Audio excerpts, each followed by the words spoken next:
Saudara SDW merupakan salah satu pihak yang diduga juga menerima aliran komitmen fee terkait dengan proyek pembangunan jalur kereta.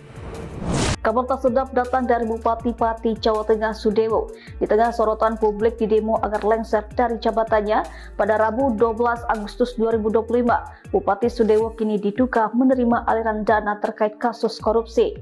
Hal ini dibenarkan oleh juru bicara Komisi Pemberantasan Korupsi Budi Prasetyo yang menguraikan kasus dugaan korupsi yang dimaksud di proyek pembangunan dan pemeliharaan jalur kereta api di lingkungan Direktorat Jenderal Perkeretaapian Kementerian Perhubungan.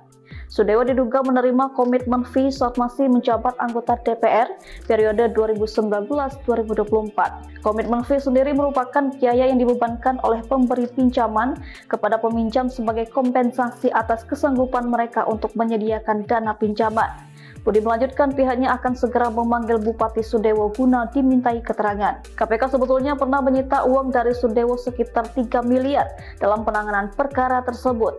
Dan ditarik jauh sebelumnya, Sudewo juga pernah menjadi saksi dalam sidang kasus ini di Pengadilan Tipikor Semarang pada 9 November 2023 lalu.